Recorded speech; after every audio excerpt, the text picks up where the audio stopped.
Nah, sahabat Mirasat, hari ini kita mau bahas tentang right issue dan juga private placement.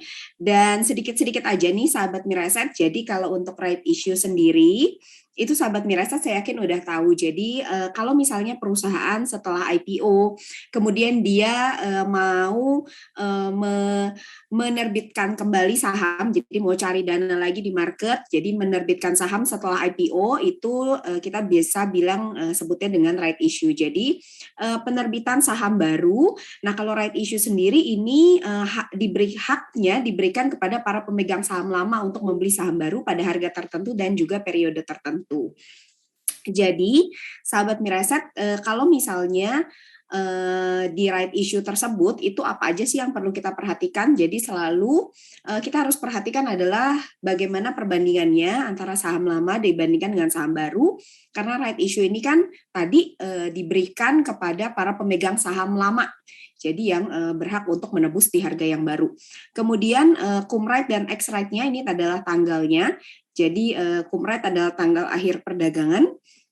Sedangkan ex right itu adalah hari pertama perdagangan tanpa aksi korporasi. Kemudian perhatikan juga harga pelaksanaan dan juga kapan harus dieksekusi. Oke, sebentar. Sorry. Nah, jadi kita punya contoh yang ini udah lewat. Sahabat Miraset adalah right issue-nya Adi. Jadi waktu kemarin ketika Adi melakukan right issue itu apa aja informasinya yang sahabat Miraset perlu ketahui dan penting. Yang pertama seperti jumlah sahamnya yang diterbitkan berapa banyak. Kemudian rasionya tadi. Nah, rasionya dalam hal ini Adi itu kemarin adalah 10 juta saham lama berbanding yang ini 19.783.232. Tapi apakah kita harus punya 10 juta lembar dulu baru dapat right-nya? Enggak ya. Jadi ini kalau misalnya nanti dikecilkan kurang lebih 1 banding 1,9. Jadi kurang lebih 1 banding 2. Kurang lebihnya seperti itu. Jadi kalau misalnya kita punya 100 lembar, nanti kita berhak mendapat 197 lembar hak atau right-nya yang harus kita eksekusi, bukan harus, kita punya hak opsi. Jadi kalau misalnya mau dieksekusi di harga 550 seperti itu. Kemudian yang penting untuk right issue jangan lupa adalah tanggal-tanggalnya tadi. Kalau misalnya kita mau punya sahamnya sebelum right issue, jadi pastikan jadi mau ikut ambil bagian dalam right issue-nya, pastikan untuk membeli sahamnya paling lambat adalah di come dividen jam 15.15 gitu ya. Kemudian catat juga. Nah, kalau kita mau eksekusi, itu kita eksekusinya di sini di perdagangan dan pelaksanaan HMETD. Nah, kalau misalnya kita tidak mau eksekusi, tapi kita mau jual right-nya, itu juga kita jualnya di pasar tunai, itu juga di tanggal yang ini, seperti itu. Nah, sebentar.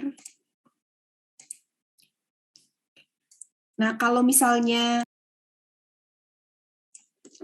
right issue tuh apa sih yang dapat saya lakukan? Jadi kita punya 3 opsi sahabat Mirasat. Kalau misalnya sahabat Mirasat sahamnya ada yang melakukan aksi korporasi right issue. Yang pertama kita bisa tebus right-nya, tapi kalau misalnya kita tebus right-nya, kita harus siapin uangnya yang pasti. Tapi kita punya kesempatan untuk bisa average down karena biasanya kalau misalnya harga pelaksanaannya di bawah harga pasar atau di bawah harga beli kita, maka kita punya kesempatan untuk average down. Opsi yang kedua, kalau kita nggak punya uang atau kita memang nggak mau nambah lagi porsinya di situ, kita bisa jual right-nya dengan catatan kalau misalnya right-nya ada harganya. Nah, itu tadi di periode pelaksanaannya yang tadi. Kemudian opsi yang ketiga, kalau misalnya memang kita nggak punya uang dan kita juga dan harga right-nya juga nggak bisa dijual gitu ya, harganya 0, ya udah diacuhin aja, nanti setelah seminggu hilang sendiri. Right-nya yang hilang sendiri ya, bukan sahamnya sahabat Miraset.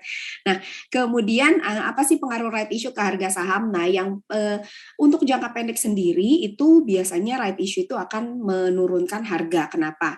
karena kan tadi jumlah saham beredarnya bertambah, otomatis EPS-nya turun, karena kan labanya tetap segitu-gitu aja, tapi jumlah saham beredarnya naik, EPS turun, maka harga ikut turun. Nah, di jangka panjang, kalau misalnya right issue-nya itu digunakan untuk ekspansi, kemudian membuat perusahaan berkinerja lebih baik lagi, maka harganya akan menjadi naik, seperti itu.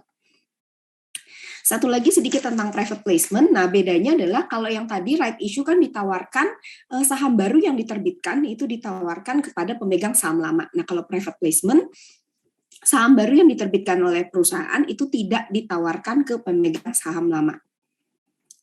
Ini ya. Jadi perusahaan kedatangan investor baru sehingga saham barunya tidak ditawarkan ke publik. Jadi biasanya ini adalah yang non HMETD. Nah, kemudian untuk private placement sendiri itu pengaruhnya juga kurang lebih sama, tapi biasanya kalau misalnya memang investor barunya beli di harga yang lebih tinggi dari harga pasar, itu biasanya harganya akan naik karena kan ini jadi berita yang sangat baik. Tapi kalau misalnya investor barunya beli di harga yang lebih rendah dari harga pasar, kemungkinan harga bisa turun. Tapi ini tidak selalu seperti ini. Mungkin sahabat Miraset ada yang ingat private placement yang paling populer tahun ini adalah private placement-nya Bumi yang kurang lebih 24 triliun itu. Nah, itu adalah contoh private placement di mana waktu itu Salim masuk sebagai pemegang saham baru untuk saham Bumi, seperti itu kurang lebihnya. Nah, ini ada contoh yang baru juga, yang baru tapi ini belum baru rencana ya. Kalau kemarin yang Bumi udah eksekusi.